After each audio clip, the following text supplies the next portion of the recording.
It was late in the evening and the streets were quieter than usual. The sun had already dipped behind the buildings, leaving behind a soft orange glow fading into the night. A young black woman walked along the sidewalk, her bag resting on her shoulder, the sound of her footsteps echoing faintly against the pavement. She had just finished a long day of work and was heading home, looking forward to nothing more than a warm meal and some rest. She wore plain clothes that didn't draw any special attention, a dark jacket, simple jeans, and comfortable shoes. Her hair was tied neatly, and she walked with an easy, steady pace as someone would after a normal day. To her, this was just another evening walk. To someone watching, though, her presence on that street was about to become the center of an unnecessary confrontation. As she approached an intersection, she noticed the sound of a car slowing down beside her. At first, she didn't think much of it. Cars slow down all the time. Maybe to take a turn, maybe because the driver is lost. But something about the way this car lingered next to her felt different. It wasn't just slowing down.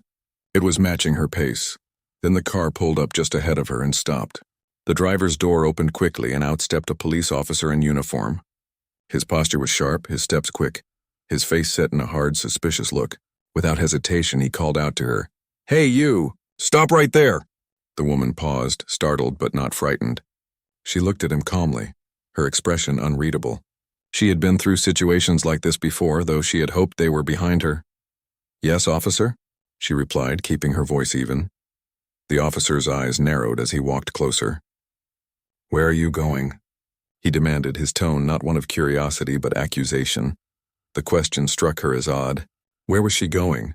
It was the kind of question that didn't really have a suspicious answer. People walked all the time, home, to the store, to visit a friend. Why did it matter? But she could tell from his body language that he wasn't really interested in the answer. He had already decided she was out of place. "Just heading home after work," she said simply. The officer didn't look convinced. He folded his arms across his chest, his voice growing sharper. "And where exactly is home?" The woman's eyes flickered briefly toward the small crowd starting to notice the exchange. A couple walking their dog slowed their pace, pretending not to stare but clearly listening. A man across the street leaned on his car, pretending to check his phone. She knew how quickly moments like this could escalate. She took a slow breath and answered, "It's a few blocks away. I live in this neighborhood." The officer tilted his head slightly as though the idea bothered him. "You live here?" he asked, the tone carrying disbelief more than genuine question. "Yes, I do," she replied, still calm, though a hint of steel entered her voice. For a moment, there was silence. The officer seemed to be studying her, as if searching for something wrong, an excuse to prove his suspicions correct. His hand rested close to his utility belt, not threatening yet, but enough for the message to be clear. He wanted control of the situation. "You got some ID on you?" he asked finally. The woman didn't move right away. She knew the rules, knew the rights she had, and she also knew how quickly things could spiral if she made the wrong move. Slowly, she reached for her bag. "Yes, I have ID," she said, but the way she said it carried weight. She wasn't agreeing because she felt guilty. She was agreeing because she wanted to stay safe. By now, a few more people had stopped to watch. The air felt tense, the kind of tension that comes when strangers sense something unfair is happening but don't yet know if they should step in.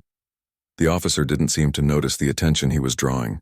His voice grew louder, more forceful. "You were walking around here like you didn't belong. Lot of suspicious activity lately.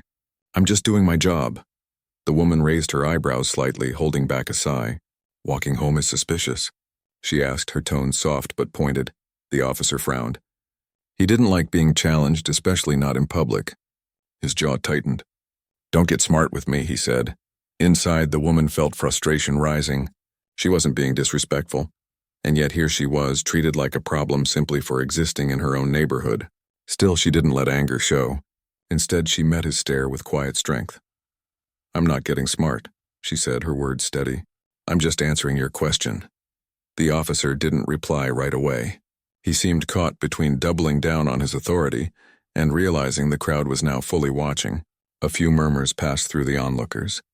The woman could feel every pair of eyes on her, waiting to see how she would respond, waiting to see if the officer would push things further. The evening, once peaceful and ordinary, had turned into a stage. and she was standing in the center being judged for nothing more than the color of her skin. The officer stepped closer, his voice low but sharp. "Show me your ID now." The woman didn't flinch. She reached into her bag, her movement slow and deliberate, making sure there was no reason for him to claim she was doing anything sudden. Her fingers brushed against her wallet, and she pulled it out. As she held it in her hand, she thought briefly about how often this happened. Not always to her, but to people who looked like her. A walk home, a trip to the store, a simple errand could turn into an interrogation. It wasn't new, but it was always exhausting. She extended the wallet calmly, her face composed, her body language unshaken. She wasn't going to give him the satisfaction of seeing her rattle. The officer reached for it, his expression smug, as if he had finally cornered her. He hadn't yet looked at what she was handing over. To him it was just proof that he had caught someone, but what he was about to see would change everything. The officer held her wallet in his hand as though it was some kind of evidence, still not looking closely at it. He seemed more focused on the idea of control than on the facts in front of him. His chest was puffed out, his voice sharp as he spoke again. "You don't look like you live around here," he said, his eyes narrowing. "Tell me the truth. Where are you really coming from?"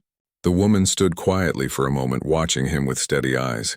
She could hear the impatience in his tone, the disbelief hidden inside his words. It wasn't really a question. It was an accusation wrapped up as one. "I already told you," she replied evenly. "I'm coming from work. I live a few blocks from here." The officer's jaw tightened as though the answer wasn't good enough.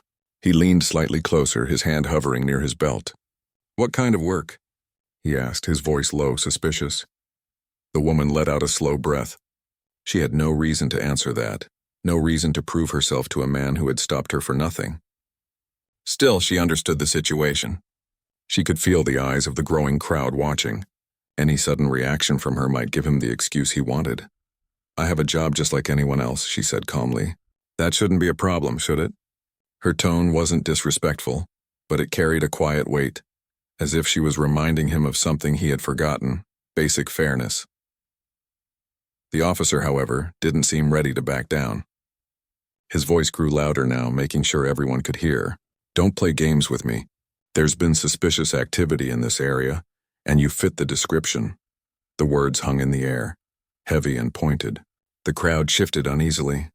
A couple of people exchanged glances, whispering. What description was he talking about? She was just walking, doing nothing wrong. Yet here he was, painting her as a suspect for no reason other than his own assumptions. The woman tilted her head slightly, her lips pressing together. She had heard those words before. "You fit the description." They always seemed to appear in situations like this, vague and hollow, yet powerful enough to justify harassment. "What description?" she asked quietly, her eyes never leaving his. For the first time, the officer hesitated. His mouth opened, but no real answer came out. He shifted his weight, his face hardening again, as if silence was safer than revealing the truth, that there was no real description. The woman took a slow step forward, still calm, still steady. "I've done nothing wrong," she said, her voice carrying enough for the crowd to hear. "And you know that." The people watching seemed to lean in slightly, curious to see what he would say next. The officer noticed the attention too, and it made him uneasy. His eyes darted briefly toward the onlookers, then back to her. He didn't like being questioned in public, not like this. "Don't try to turn this around on me," he snapped. "I asked for your ID and you're wasting time." His hand tightened around the wallet, but he still hadn't opened it. It was as if holding it was proof enough in his mind. The woman raised her chin slightly. "You wanted to see my ID. It's right there in your hand. Nothing is stopping you from looking at it." The officer's face flushed slightly, a sign that her calm logic was cutting through his anger. He wasn't used to people standing so firm without shouting, without breaking down. The crowd was growing now. A few more people had gathered, their eyes fixed on the scene. Some of them looked frustrated, some concerned. A young man near the edge of the group muttered under his breath, "This is ridiculous." Another woman whispered, "She's just walking home." The officer heard some of it. His shoulders stiffened, his authority slipping with every second he dragged this out. He looked back at the woman, trying to reclaim control. "Listen," he said, his tone harsher now. "Don't get clever with me. I can take you in for resisting if you don't cooperate." The woman's eyes didn't waver. She stood tall, her hands by her side, her body language calm but unshakable. "I am cooperating," she said. "You stopped me and I gave you my ID. What else do you want?" The officer didn't answer. He looked down at the wallet in his hand, finally turning it over, finally realizing he could no longer stall. His thumb brushed over the edge as he prepared to open it. The silence grew heavy. The crowd waited. The woman stood steady, her eyes fixed on him. For her, this moment wasn't just about a wallet or an ID. It was about dignity. It was about proving that she had nothing to hide, even though she shouldn't have to prove it in the first place. The officer opened the wallet. His eyes scanned the card inside. At first, his expression didn't change. He looked almost ready to dismiss it, to wave it off as nothing. But then something caught his eye. His face shifted. His jaw loosened. His eyes froze on one particular line of text. The woman didn't say anything. She simply watched him, her calm demeanor unchanged. The officer blinked, reading the words again as if he couldn't believe them. His mouth opened slightly, but no words came out. His confident posture faltered, his shoulders lowering just a little. The crowd noticed the change. People leaned forward, curious. Something had shifted, though they couldn't see exactly what. The officer held the wallet in both hands now, staring at it longer than he should have. He was frozen, caught between disbelief and embarrassment. The woman finally spoke, her voice quiet but steady. "Is there a problem?" The officer looked up at her, his face pale now, the authority in his eyes replaced by something else. Shock. His lips parted, but still he said nothing. The crowd waited, sensing the moment. The tension that had filled the street was now mixed with curiosity. What had he seen? What had changed his confidence so quickly? The woman stood tall, silent, letting the weight of the moment sink in. She didn't need to explain anything. The truth was right there in his hands, written on the card he had just read. The officer swallowed hard, his fingers tightening on the wallet. His breathing seemed heavier now, his face betraying the realization of what he had just done. The people around them shifted again, whispering louder now. The once smug commanding officer suddenly looked smaller, less certain. The woman waited, her expression calm but firm. She had endured his accusations, his suspicion, his attempts to intimidate. And now, the truth he had tried so hard to ignore was staring back at him, undeniable. The officer's fingers tightened around the wallet, his eyes frozen on the identification card inside. His face, which just moments ago carried arrogance and authority, now looked unsettled, almost pale. For a few seconds, he didn't move. It was as if time had stopped, and the only thing that mattered was what he had just read.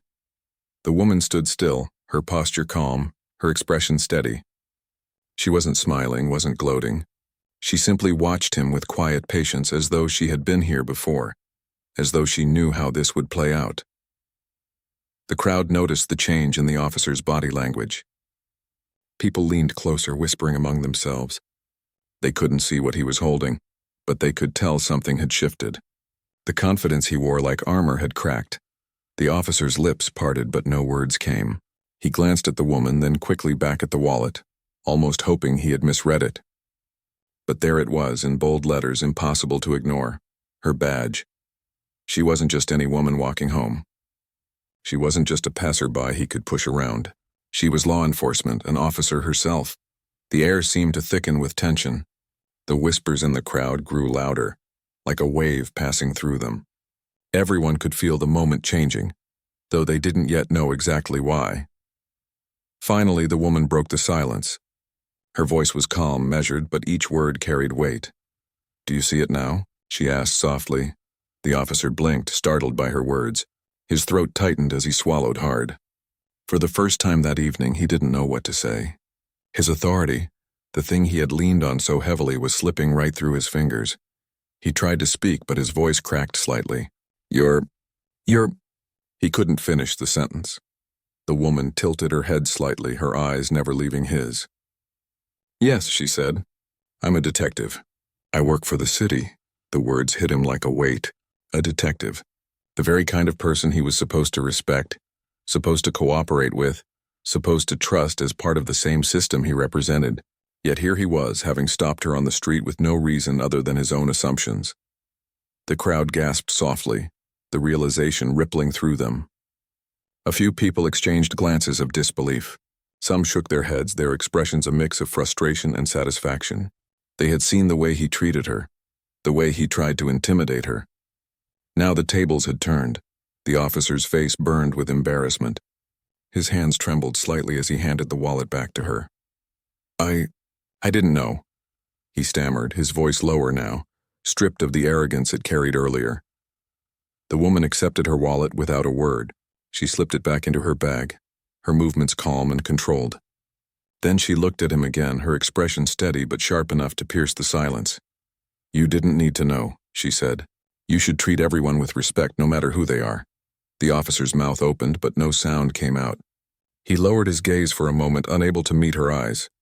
He had no excuse. Nothing he could say would erase what he had just done. The crowd murmured louder now, emboldened by the woman's words. One man shook his head and muttered, "Unbelievable." A woman nearby whispered, "Good for her." The officer shifted uneasily, his authority melting away under the weight of so many eyes. He had walked into the encounter with full confidence, certain that he was in control. Now he was the one being judged. The woman didn't raise her voice. She didn't need to. Her calm, steady tone carried more power than shouting ever could. "You stopped me because you assumed I didn't belong here," she said. "And now you've embarrassed yourself in front of all these people." The officer looked up at her, his face flushed, his eyes darting nervously to the crowd. He opened his mouth, searching for something to say, an apology, an excuse, anything to cover his mistake. I was only doing my job," he muttered weakly. The woman's gaze hardened slightly. "Your job is to protect and serve," she replied, "not to harass people walking home." Her words hung in the air, cutting through the night like a blade. The people in the crowd nodded subtly, their expressions agreeing with her. The truth was out, and it was undeniable. The officer shifted his weight, his hands fidgeting at his sides. He looked smaller now, less certain, as if the badge on his chest no longer gave him the power it once did. The woman, meanwhile, stood tall. She didn't need to raise her voice or make a scene. Her presence alone carried strength. Her calmness made the officer's earlier aggression look foolish, almost childish. For a long moment, the two of them just stood there, the silence heavy between them. The officer avoided her eyes, the crowd waiting for what would happen next.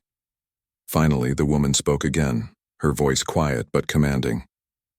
"Remember this moment, because next time the person you stop might not have a badge, and they deserve the same respect I do." The officer swallowed hard, nodding slightly though he said nothing. His pride had been broken, his confidence shattered. The crowd's eyes bore into him, and he knew he would not forget this night. The woman turned slowly, adjusting her bag on her shoulder. She didn't hurry, didn't rush. She simply walked past him, her steps calm, her head held high. The officer watched her go, frozen in place, his mind spinning with regret. The crowd began to disperse, some shaking their heads, others whispering to one another. The moment had ended, but its weight lingered in the air. For the woman, it was just another reminder of the world she lived in, a world where even her badge couldn't shield her from prejudice. But it was also proof of something else, the power of standing firm, the strength of meeting injustice with dignity. And for the officer, it was a lesson he would never forget. The street felt different now. Only moments ago, the officer had stood tall, speaking loudly, controlling the space as though he owned it. Now, after reading what was written on that card, his confidence was gone. His shoulders slumped, his eyes darted nervously, and his hands fidgeted as if he didn't know what to do with them. The woman, however, hadn't moved much at all. She still stood straight, her posture calm but commanding.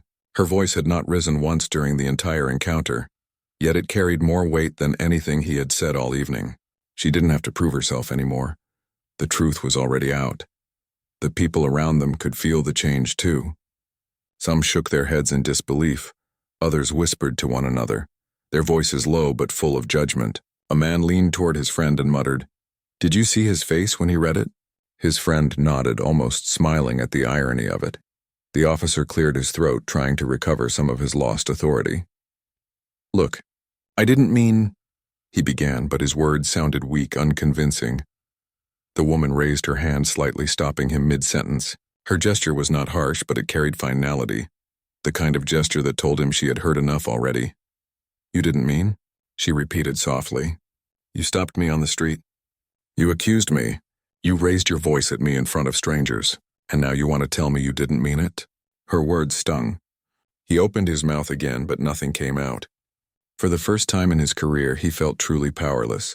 Not because someone had overpowered him physically, but because the truth had stripped him bare in front of everyone. The woman took a slow step closer, her eyes locked on his. Her voice remained calm, but there was steel in it now. You asked me where I was going. You demanded to know where I lived. You treated me like a criminal, all while holding your hand near your holster as if I was a threat. The officer's face burned red. He glanced at the crowd, noticing the disappointment in their eyes. Every word she spoke painted him in a light he couldn't escape. And why? She continued. What was it about me that made you decide I didn't belong here? He swallowed hard. His mouth moved, searching for an answer, but he couldn't form one, because the truth was simple. He had seen her walking, and his bias had filled in the rest. You don't have an answer, she said, almost reading his silence, because you know the reason, and you know it isn't a good one. The officer shifted his weight, his boots scraping against the pavement. The crowd was completely silent now, hanging on her every word. They weren't just witnessing an exchange, they were witnessing accountability. The woman took a step back, giving him space, but her eyes never softened. I wear the same badge you do, she said firmly. That badge is supposed to stand for something. It's supposed to stand for fairness, for protection, for respect, not suspicion, not intimidation. Her words echoed down the street, and a few people in the crowd nodded subtly. The officer felt the sting of her truth, not just because it exposed him, but because deep down he knew she was right. He tried again to speak. I just thought you thought wrong, she interrupted, her tone cutting but calm. And your mistake tonight didn't just affect me. Everyone here saw it. They saw how quick you were to judge, how quick you were to assume the worst. The whispers picked up again, people shaking their heads, some with arms crossed, others glaring at the officer. His pride was shrinking with every passing second. The woman drew in a breath, then spoke softer, but her words carried even more weight. Do you know how many times this happens? To people who don't have a badge to show you? To people who don't have any way of proving they deserve respect? They walk away humiliated, angry, broken. Some don't walk away at all. Her voice caught slightly at the end, but she steadied it quickly. The officer looked down, shame pressing heavy on his chest. The crowd shifted again. Some faces showed sadness, others anger, but all of them seemed to understand the gravity of her words. The woman continued, You're lucky this ended the way it did. Lucky that I had proof to show you. Because it could have gone differently, and then you would be the one explaining why you treated an innocent person like a suspect. The officer raised his eyes, his lips trembling slightly. He wanted to apologize, but the words felt stuck. The woman waited, her gaze fixed on him as if giving him one last chance. Finally, his voice cracked through the silence. I'm sorry, he said, barely more than a whisper.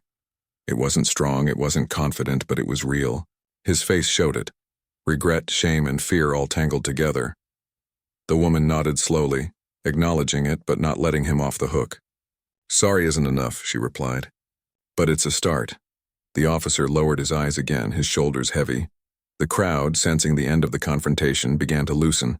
Some people slowly walked away, whispering to each other about what they had just seen. Others lingered, still watching, their faces thoughtful.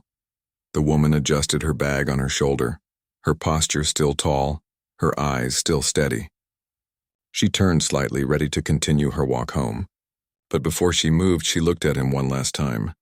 Remember this moment, she said quietly, because next time it won't be me standing here.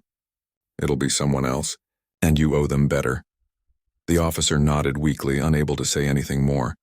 She stepped past him, her footsteps calm and steady.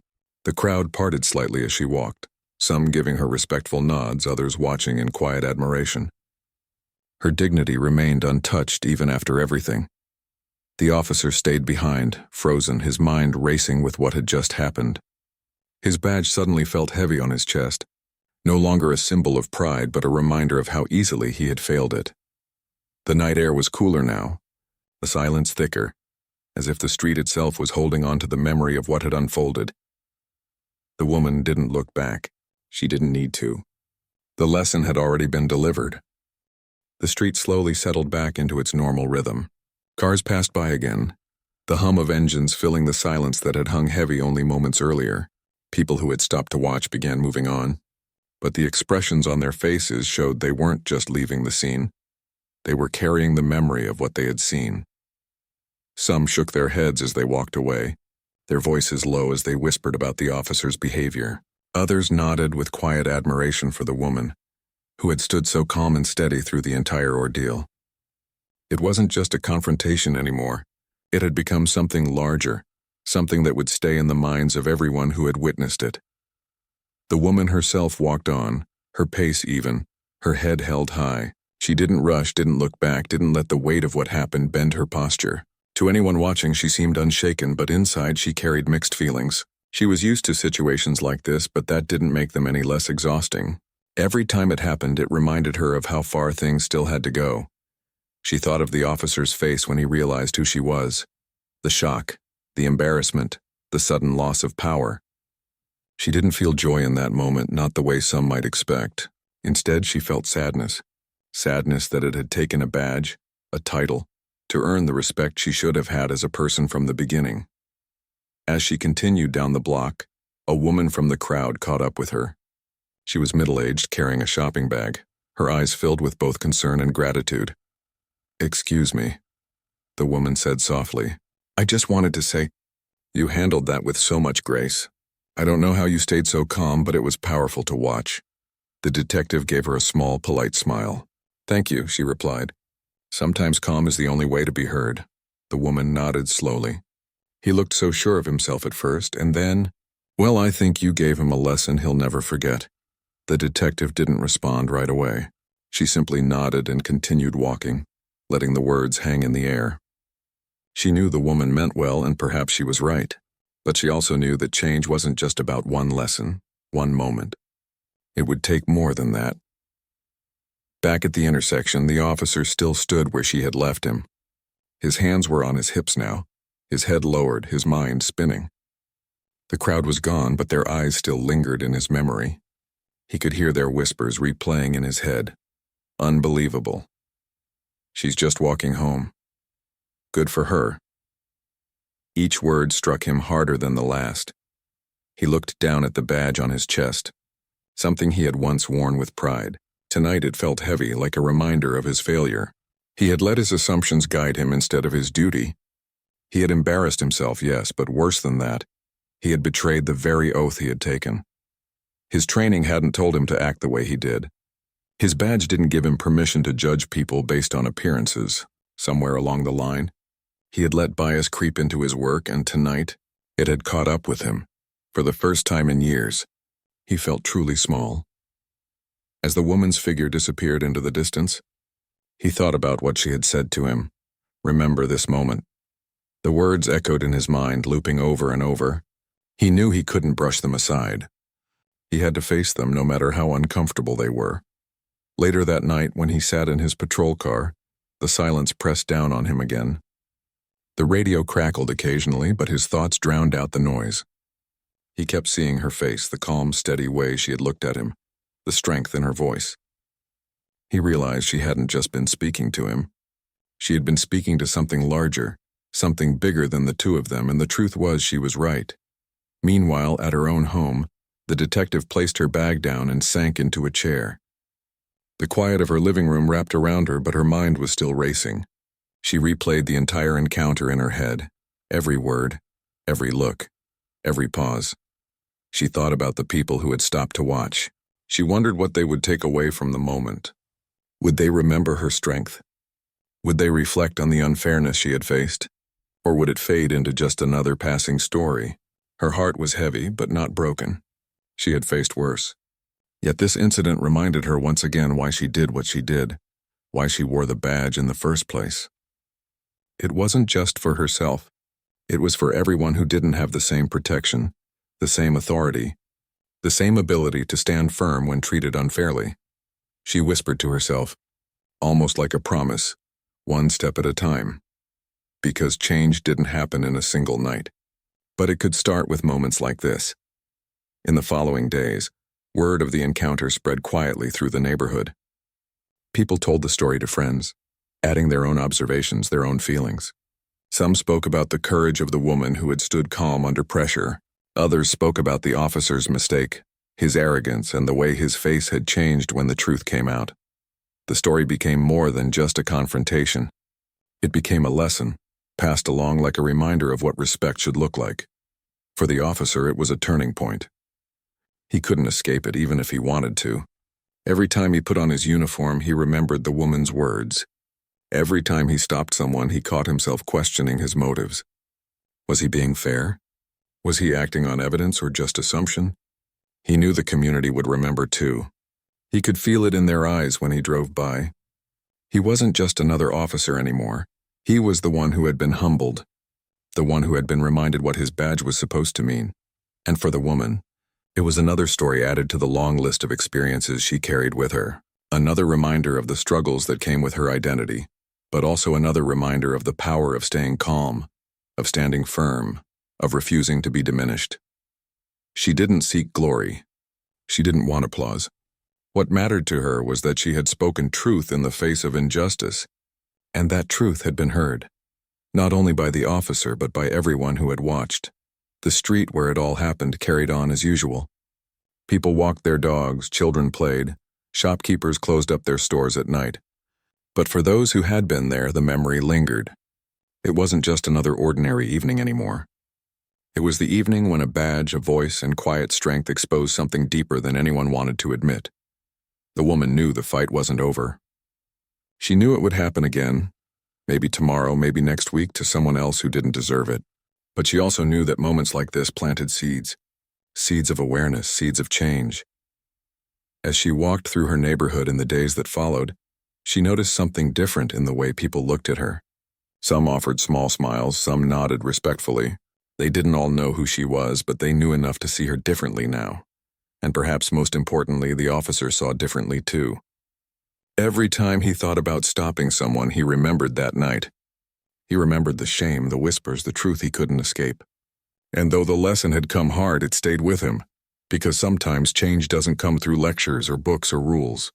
Sometimes it comes through a single encounter, one person standing firm, one truth revealed at the right moment.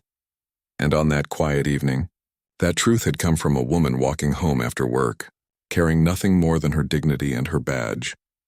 The night ended, but its lesson remained.